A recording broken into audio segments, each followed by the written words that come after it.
Resurfaced over the years, but still maintains great character. Low speed and high speed corners, also a great mix here. Great combination, and the guy who had it figured out in qualifying right here, Johannes van Overbeek, he put together a lap early, and it stuck for pole, and Andrew Marriott has him on the grid. Well, he's on the pole here at Sebring for the GT race, but of course, last year, Johannes van Overbeek was driving in the 12-hour. You're obviously sorry not to be driving that BMW, but some consolation, you're on the pole. Yeah, the G&W Flextronics Intel crew did a great job. The car's great, and I just hope we can replicate it for the race. Now, what do you think the strategy is going to be? Obviously, this Honda NSX is very quick. Yeah, I think just there's a lot of attrition in these races and staying out of trouble, so I'm going to try that for the first half and see what we have for him towards the end. Some suggestion that perhaps Peter Cunningham was just sandbagging a little bit. That's PD. So you could have a very big battle on your hands. We're going to go and speak to Peter now and see what he's got to say for himself. Moving over to this Honda. It's nice to see this back in the series, of course. This beautiful machine. I call it the Honda because I come from Britain, because you guys over here call it something a little different. Get to Peter here. The Acura NSX is going really well. Get right to our starting lineup. Up front, Johannes van Overbeek, his first pole since 1997, third career though, alongside Peter Cunningham. Then it's Mike Galati and Mike Fitzgerald in row 2. Row 3, Bill Cooper and defending series champion Jeff McMillan. Row 4 is Derek Bell in the Audi and Phil McClure in the Corvette.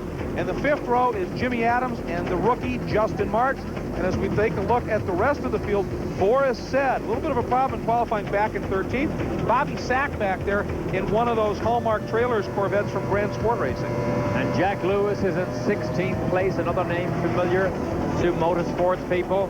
But the sun going down can be a problem late in the day here at Sebring. We have one of those turns called the Sunset Bend, the last turn, and you're going to probably see some of that here as we get close. Watch the official right there in the middle of the track. When that board goes up, that's the final warning. Then the lights are displayed. They'll come on. There's the warning. Officials clear the track. Kathy Malik, that official. There's the lights. Let's watch for it. Race 2 about to get underway. Green, go, go, go, green, go, go, go, green, go. Terry Lackey of the Grand Sport crew urging his 3 drivers on, and Van Overbeek just disappeared into the pack. Cunningham got a great hole shot. So did Galati, and that's the vet of McClure had a great start. Here comes Derek Bell. Wow, Van Overbeek absolutely swamped on that run to that first corner. We're on board with Derek Bell. That's McClure in the Corvette to his right. McMillan dead ahead in the BMW. There's that sun we're talking about. We'll keep an eye on that. Through 3, 4, and 5, and now the bend down, and there's a hit! We're on board with Boris Said, and that's Keith Alexander. And now we're on board with Jack Lewis, who got through it and apparently unscathed. I don't know how that happened. It's Walter Swick and the blue BMW just rocketed by him. But there's McClure and McMillan. They're still working each other over. McMillan hangs on to 3rd. And so often in the opening laps of these races, it is survival of the fittest. And Keith Alexander is way off the pace as a result of that whack by Boris Said. He qualified 14th, and Derek Bell has pulled off. Bell pulls off and parks it. Unbelievable problem in the very early going for Derek Bell. I didn't see any discernible damage on the car. So we go back to the battle for 3rd. Continues McMillan, chased by McClure. And it was a great qualifying effort by Phil McClure in the Aggregate Industries Corvette. And of course, when Van Overbeek held up that entire inside line. And Bobby Sack has pulled off as well. That's one of the Hallmark Trailers Grand Sports Corvettes. So he's parked. But as I was saying, when Van Overbeek held up his entire line, McClure leapt from 8th into 5th and now into 4th with Bell pulling off. And there is Cooper. We saw Johannes van Overbeek in the line there, completely swamped on that start, lost the advantage of that pole position. Good look there at the young Brazilian Dan Eastman, qualified in the 19th spot. Let's go on board for the start. This is a replay with he missed a gear. That's what happened. All the hard work of qualifying to put that 911 on the pole, and a mistake leaving the line, and virtually takes him out of the race. There's Adams and Mike Fitzgerald battling it out for 6th. Chasing McClure right now. the field streaming down into that first turn. See the sun beginning to creep down to the left side. Doesn't affect them coming this way, but it will when they come down the long back straight. Cunningham leads at Galati in second. We're on board with Fitzgerald, currently running in the 6th spot. Boy, it sounded like he had a little bit of a problem on that down change. It wasn't as crisp as it normally is. These onboard cameras, of course, great audio also from them. On the rev limiter, see him right there. On board with Fitzgerald, looking back at Jimmy Adams, the Caldwell coach, Porsche 911 Cup car, giving chase right now. A little bit deeper in the pack. Oh, there's a little move. Looks like Justin Jackson's on board with Jackson, and that was Scott Beauvais making the move. And Jackson, a great seat, watched it all. And that's one of the areas that got modified a couple of years ago. Took away the first-gear hairpin, puts in a tighter right-hand corner, but a much, much safer braking zone. And it is particularly if you lose your brakes. Added a lot of runoff. It's sort of an S's now. But nonetheless, continuing some great onboard shots right now as Fitzgerald being chased by Beauvais. Good battle there. And it's Derek Bell. Okay, I got some. I'm on the way. It's running now. It's running now, but I got no power steering at the moment. No, I haven't switched it off.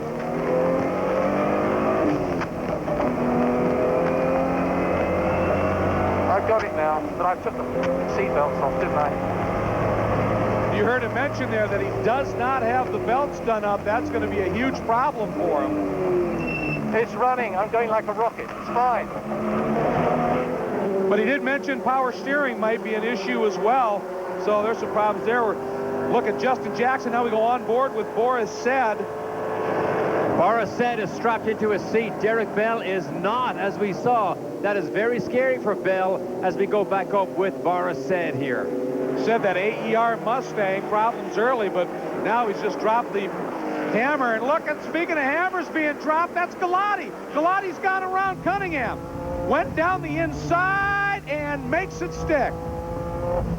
I don't know that Cunningham really even expected that move. He's trying a counter move, Derek, but Galati went defensive beautifully. I was so surprised at that move. That was superb by Michael Galati. In the braking zone, it's very, very wide into turn 1. He poked his nose down, and he pulled it off.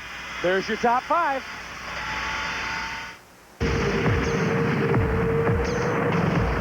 Sebring as our new leader. Michael Galati continues to hold the point over Cunningham. There's McMillan very close.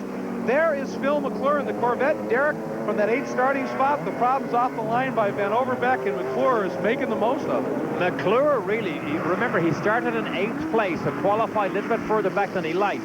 But when he caught these 3 guys ahead of him, he has maintained station with them, so he's having a great afternoon. We're on board with Bill Cooper being pressured heavily by Mike Fitzgerald right now. That's a good race. And Derek Bell just happened to be back in the race, but sans seat belts. Let's check in. Following that Dale Earnhardt thing, I'm not exactly overdoing it here, boys, okay? Without the right seatbelt. Certainly understandable. Obviously, you're not buckled in.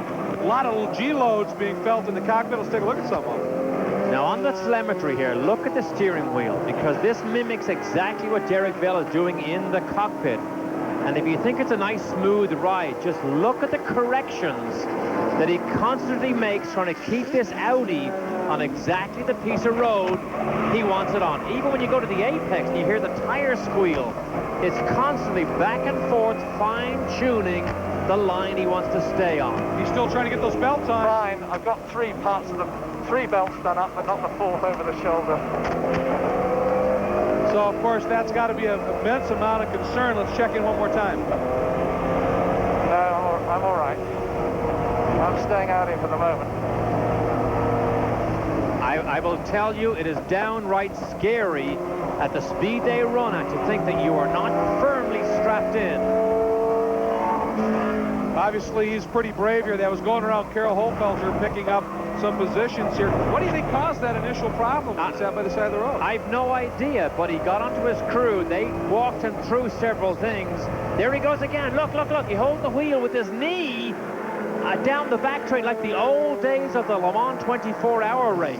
Yeah, when they have the running start, you jump in, take off, then buckle up at about 240 with your knee on the wheel. Oh, big loose, big hit! That's Joe Salentic at 20th, and he just clubbed Walter Swick. And Joe needed ABS brakes because that was a classic of lock up the front and you completely lose your steering. He knew he was going to T-bone him, and sure enough, poor old Walter Swick. Swick able to continue, but you can see smoke coming off the back. Not a big surprise. The bodywork looks like it maybe folded up on the front end of that left rear tire. Boy, I'm surprised it looks as good as it does, because that was a whack and a half. Now we're on board with Van Overbeck, pole sitter. Oh, that's Scott Bove dropping a tire and going way off track. Overbeck was in 9th. That may promote him just a little bit. Yep. He got by Bove before Bove could recover. Right behind Bove is Jackson. And Jackson now, with Bove's loss of momentum, looking at the rear of Bove, trying to find a way by that Porsche. Jackson not able to get the job done. Jackson this year driving one of the 911 Porsche Cup cars. Remember, he ran that RSR last year. It's a very good effect. Yes, it is. In 11th place here, but battles all the way down through the top 20 here. So you watch this battle. Let's take a look at our Audi field summary. Upper left-hand corner, Jackson continues to try and find a way by Bove. Not able to do it. And here's Sunset Bend, and that's what we're talking about. Sun's still not too bad, but that drops much lower in the sky. That's why this corner got its nickname. Sunset Bend. The only other Sunset Bend I know is at Kailami, South Africa. And there are a lot of American people who do not have good memories of that Sunset Bend. This is the battle for 10th that we're watching, Bove and Jackson. Meanwhile, up front, Peter Cunningham now closes it up a little bit on Galati, putting a lot of pressure on him. But Galati here through turn 5, look at the different lines being used, leads into this long sweeper now, down into the hairpin. And Galati, the Quattro, very stable through the corner. Cunningham, the handling of the NSX, a good even match, 4 laps in.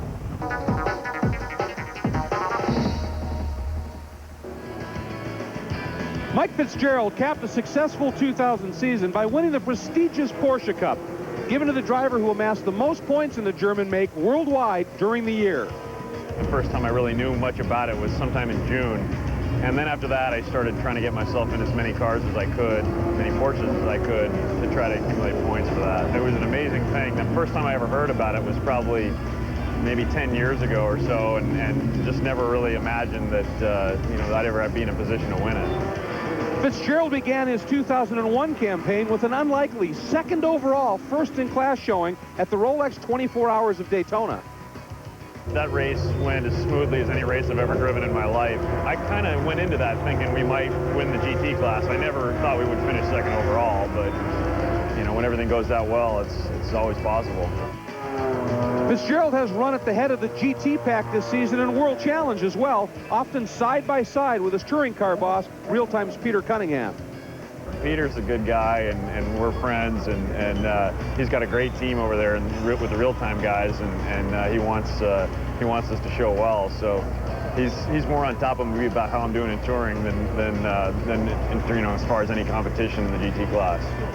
Fitzgerald also claimed the Grand Am GTU Championship last year, and he compares World Challenge favorably to other top American road racing series.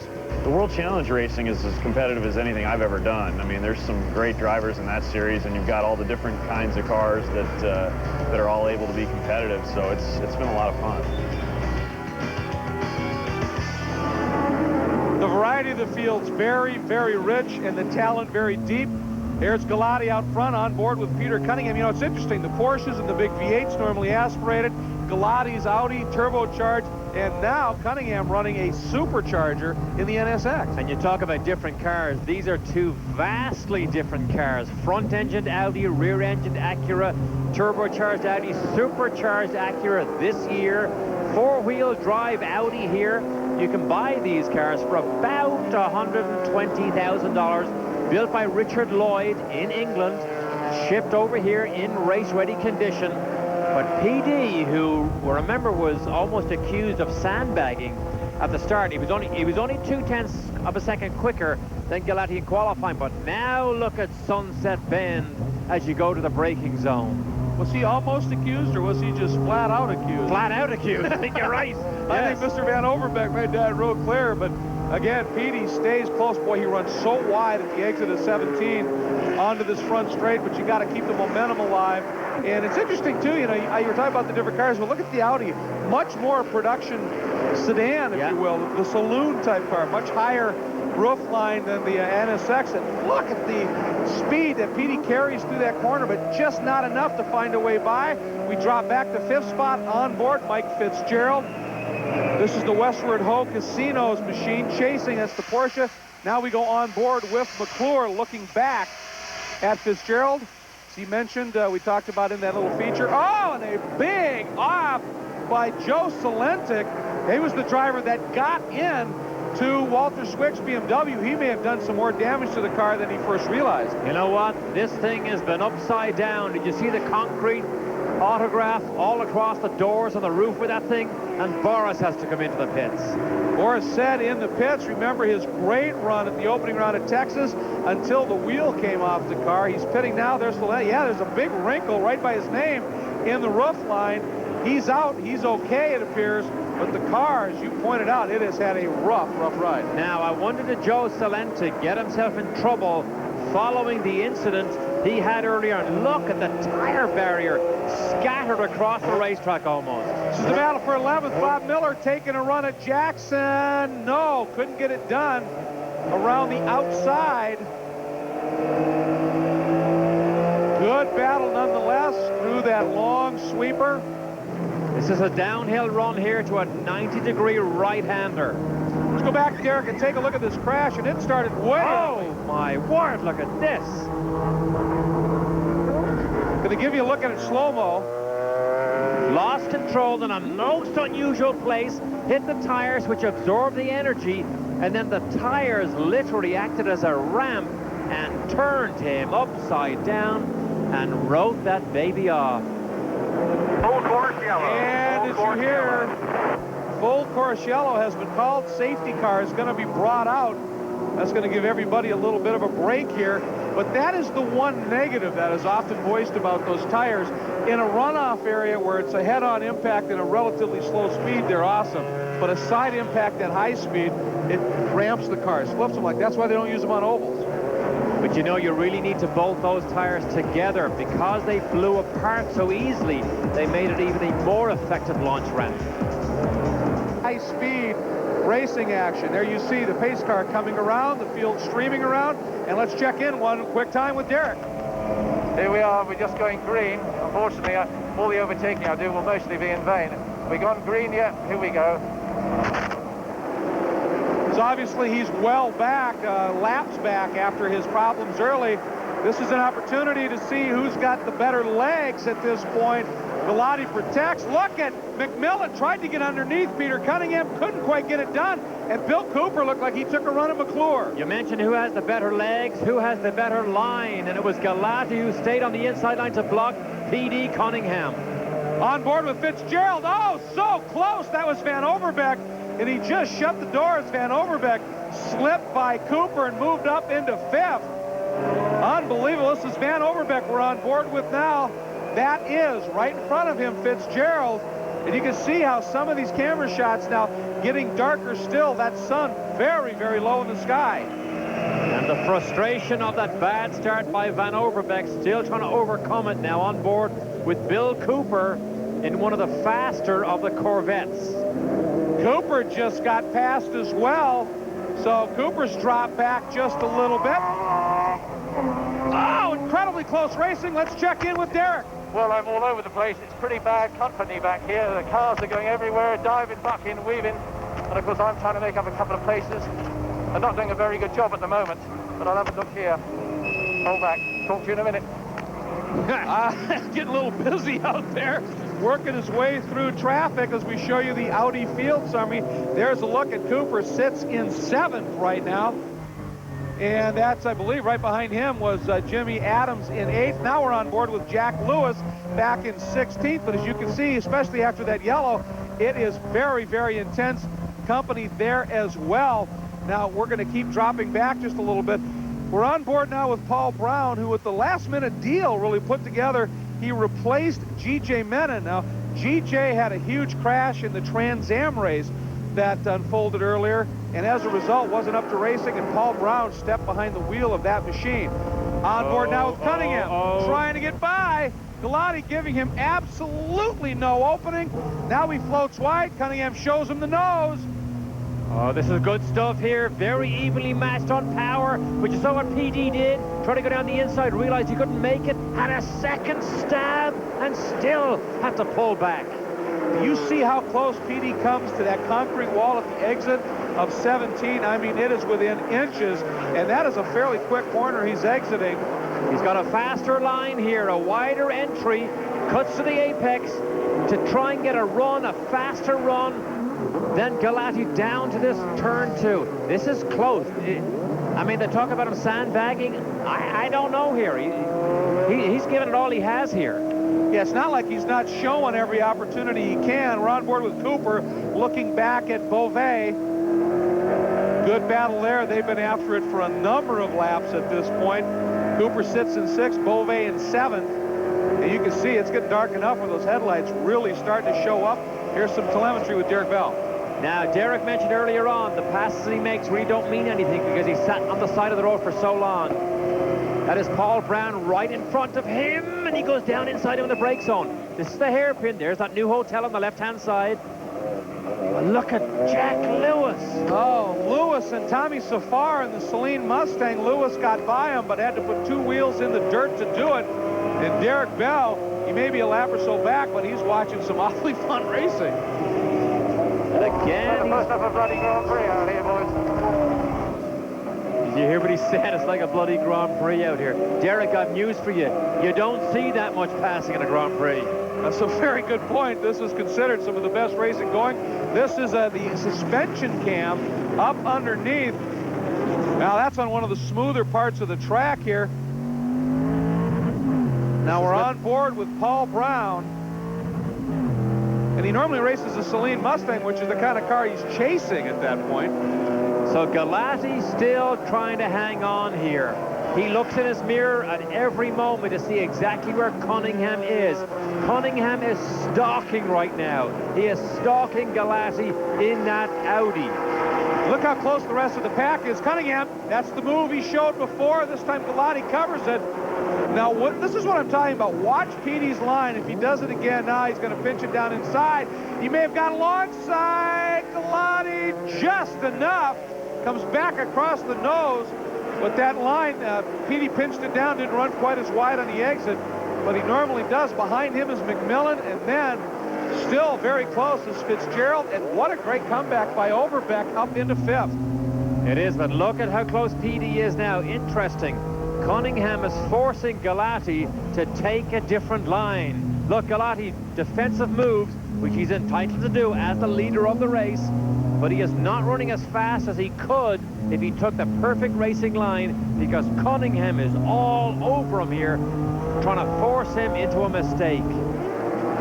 That's why the thoughts of sandbagging, I think, need to fall on some deaf ears. I mean, Cunningham looks to be trying everything he can to find a way by Galati. Boy, he's coming from way back. Galati covers. And there's the defensive line again. He breaks in the middle of the road. Here's on board with Jeff McMillan. Good run here by the champion. And you talked about all of this defensive driving Galati's doing, slowing him, slowing Cunningham, and McMillan is right in the thick of it. 2001 Porsche Cup car. No race team is complete without sponsors. We're lucky enough to have Flextronics and Intel. Team's run by G&W Motorsports. As you can see, the car is relatively stock. Aesthetically, the only differences between this Cup car and a street car you could buy at the showroom floor is the rear wings. And the rear wings there to provide extra downforce for the fast corners. In addition to that, the engine's slightly different, as are the springs and shocks. If you look in the inside, more to the point that the car's relatively stock. A stock dash, stock gear shifts, stock pedals. And often people ask about why we have a heart on the numbers of each of the cars. And G&W's based in Virginia, and after all, Virginia is a state for lovers. So there you have it. What a great run he put on in qualifying, and back up into 5th. We're on board now with Bill Cooper, who sits in 6th, just behind Van Overbeek. And Cooper, I thought he was lifting for the turn, but no, something's wrong. Cooper, something has gone wrong. Something serious wrong in the mechanical department now. All through the week, I saw smoke, but through the weekend, Bill was actually breaking rear suspension control arms in that Corvette. Now this is more than that. Well, you can see the black smoke coming out of the exhaust. He is in dire straits indeed, apparently done for the day. Back up front, Galati, Cunningham continue their battle. McMillan able to stay very, very close indeed, as Galati having to run very defensively. Look at the run. Cunningham gets here. Once again, tries to come up. Galati slides across, shuts the door, floats wide. That's the second bite. We've seen him do this before, and he tries to tuck into the right side close to the wall. But on the acceleration, Galati in the Audi just seems to get a jump of about 2 car lengths, and that keeps him safe. Back on board with McMillan. He's thinking about taking a run at Cunningham. This will be for 2nd. Boy, wow. He got the pass made. He did pull it off. Great pass by McMillan. He's now 2nd behind Galati up front. Jeff McMillan won the championship last year, did not win a race. I know that irks him. Was that a wheel spin we heard? Boy, it sounded like it. He certainly has Peter Cunningham glued to his rear bumper. But Jeff McMillan, I'll tell you, it's the same crew that prepares his car that prepares Steve Peffer's in the touring car division. We've seen how good that car runs, and this BMW also looks to have picked it up just a bit in terms of performance, and McMillan's driving a beautiful, beautiful race. On board with Bob Miller, sits in the 8th spot, the number 23 direct PC machine. Oh, and he goes way wide. He just missed his turn in. And now he goes around. Now he missed his direction. That was very strange. It looked like he missed a down change, missed his turn-in point, then got the gear he wanted and used too much power. Bob Miller. Is that Derek Bell gone flying by? It is. Yeah, Bell's gone by him and picked up another spot, or at least taken another lap back, if you will. So that other Audi out there is Freddie Baker, is having a good run too. That's interesting. Baker, known for running Porsches in SCCA national competitions. Cunningham, he just snuck back around. Yeah, he made it work. Cunningham got back into 2nd around McMillan. But you can see just that brief period he spent behind McMillan. Galati has opened it up with a tune of 10+ lengths. On board now, still with McMillan, the Acura NSX right ahead of him, was not raced at all last year. Let's check in with Andrew about Bill Cooper. Yeah, guys, well, it's not Bill Cooper's weekend at all. During practice and qualifying, had a lot of suspension problems, even had components in the rear end breaking and bending, but actually stopped with a dead motor. So he is definitely out of the race. All right, thanks very much, Andrew. Appreciate it. Full course yellow. Full course yellow. Right to the line. Right back to the line. Full course yellow. And there you hear one of the crews informing driver that they have a full course yellow to race back to the line. So that little bit of a gap that Galati built up is going to absolutely go away. And I would suspect this yellow is for Cooper's car, which was perked fairly close to the trackside. And Michael Galati hates the sight of that Corvette there, because now P.D. Cunningham just makes up about 15 car lengths because of the full course yellow. 4 to go. The final few laps, this has essentially become a sprint. Yes, it has, and the Stalker is now right behind the 4-wheel drive Audi.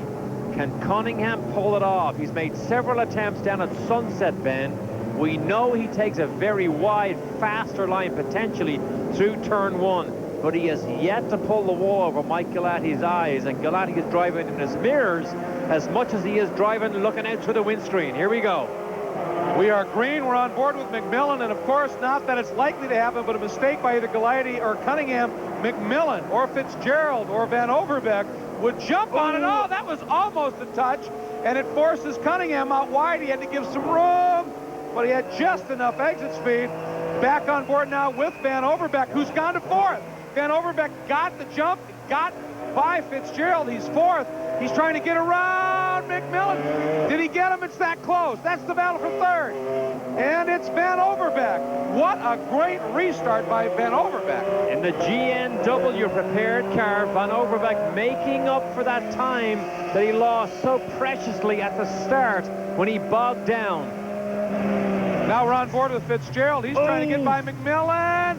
Everybody fanning out. That's Beauvais trying to go around the outside of Fitzgerald. They are door handle to door handle. Beauvais taken to the dirt, off-roading it. See if he can come alongside Fitzgerald. Don't see him yet. Fitzgerald may have held on to it, and he does as he goes to the apex. Well, if the track isn't wide enough, keep your foot in it and go across the grass. McMillan dives to the apex. Van Overbeek runs a little wide. McMillan thought about it, couldn't make it happen. There's Galati, there's Cunningham. Then this battle for third. Van Overbeek, McMillan. Oh, look at that move. Fitzgerald showed the nose. Van Overbeek covered. And this is not unusual in these restarts with so few laps to go. And as you watch the battleground here all the way down through third place to about 15th, we are still mindful of the start. Galati has hung on most of the afternoon. Back on board. Oh, McMillan, the car pushing terribly. Does he lose a... Yes, he does. Does he lose a place? Of course he did. Fitzgerald nips by. We talked about this earlier. One little mistake, and somebody's going to get you. Somebody's going to pounce on it. That was McMillan's, and Fitzgerald shot through and picks up the fourth spot. Boy, you're on. This is Fitzgerald looking back, and you can see the light starting to fade. Here's Bob Miller. He's moved up to 10th. Boy, he has had a great restart after that spin. He's moved up smartly, and look at that. That's Cunningham. That's how wide I was talking about his exit. At least one good thing, the sun has now gone down deep enough, so it's not a factor. But Cunningham is still stalking. The wider line right here. Galati fourth, still to be defensive. McMillan being fairly defensive as well. As he now, it looks like Beauvais is putting some pressure on. Look at Cunningham up into turn 3, just running a little bit wider, trying to make Galati look in his mirrors, make a mistake, misjudge something, anything. And Galati so far, absolutely perfect. I mean, the two of them are drawn away again now. As soon as he puts the power on the road, Galati pulls out about 2 or 3 car lengths. In the braking zones, Cunningham is definitely more nimble, but look at the line Galati takes. He's in trouble.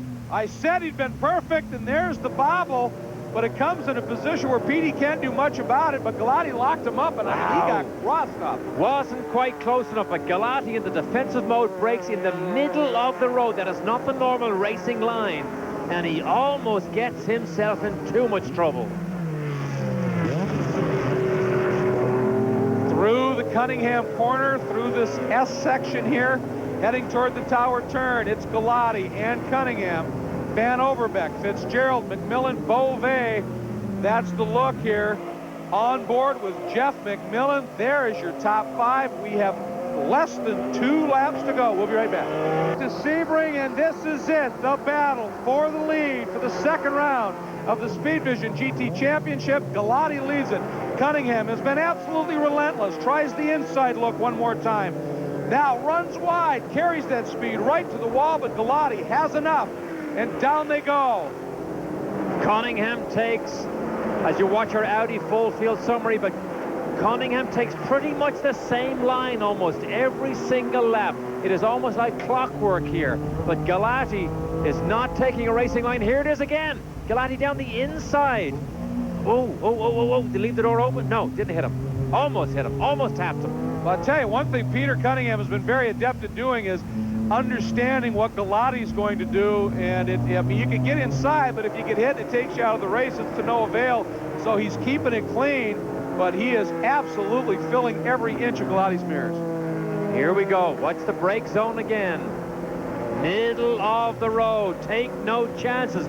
Then he takes out a wider line before he turns in. Slowest corner here. That was where he got it so squirrely. The lap back looks good here in front of that beautiful Chateau Elan. Now through the Fangio chicane, as they call it, up to Cunningham corner. There's the left-hander. Cunningham, oh, he's going down the inside. and not enough. Again, Galati, very aggressive in shutting the door. Cunningham somehow keeps that nose clean. He is so close to actually nicking the back of that Audi, which would put him into a spin. Cunningham, I don't think he has even touched him yet, but he has been right paint to paint almost without making contact. And Van Overbeek is now drawn clear. That's him right there in third, clear of Fitzgerald and McMillan. Who knows what Van Overbeek may have been able to do had he not had that missed shift on the start. As we watch the rest of the field streaming through. And again, a little bit different lines being applied here. This is that crucial final turn onto that long back stretch. And Andrew Marriott, they must be gnawing the nails down in the champion pit. Well, Mike Peters' attention here, he's not going to speak to us right at this very moment. He's speaking to Mike Galati, though, and just this is, oh, what a sensational race. Mike, your face says it all. Well, we're working it hard. He's trying to stay in there with him. PD's just passed him, but we'll see. We got one more lap to go. This should be the white flag lap. So fingers crossed. Yes, very much. Mike will have to work it all the way around this lap to check the check rate. And what a pass by Cunningham. He looked inside for some 15 laps, made it work outside. You know what, that champion crew chief wanted to jump out of his skin when he saw that pass. But did you see what Mike Galati did? He blocked PD down the inside and actually put himself in trouble, and PD went down the outside. Just an awesome pass by Cunningham. And you got to think, I mean, he had tried that inside line so many times. He figured, why not do something different? But you had to set it up, and he did. I mean, Mike Galati, that was almost blocking. You could take a defensive line, but that was right on the verge of blocking Cunningham, and Cunningham still then took an alternate line, went around the outside. Through the hairpin again. Cunningham eases away just a little bit. Galati now tries to make his mind up. How is he going to catch him? Well, that 10 car lengths right there in less than half a lap tells me that unless Cunningham makes a mistake, which he doesn't do very often, Mike Galati may be looking at second place at best here. And Derek, we're on board again with McMillan, who, of course, last year won a championship, as you mentioned, without a win, but did it with very consistent mistake-free drives, and he had a big one earlier that cost him a couple of spots. He's in fifth, chasing Fitzgerald in fourth, and in third is Van Overbeek, who, again, from the pole, we talked about it, dropped well out of the top 10, and has augured his way back through some tough company to third. What a drive. There's the runways, top of your picture that we mentioned at the top of the show. This is an old World War II airfield.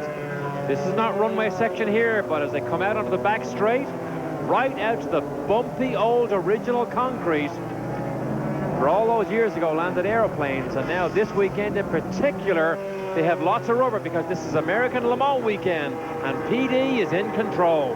PD's in control. Last time into Sunset, the final corner on the track. Cunningham had enough in hand that unless he makes a mistake, he should be okay. There's that bump that I was talking about. He runs right over it, exits out to the wall, gives himself a little bit more room by maybe an inch or two. And Peter Cunningham's going to even the score, takes the win in round two here at Sebring. Galati third, and that is a sweep for the real-time team with Kleinhubing's win in Turing. Doesn't get a whole lot sweeter than that. Undoubtedly real-time, one of the best teams in this form of motorsports for many, many years. And here's the boss here. A return to the winner's circle with this particular car here. Did not run last year and supercharged this year.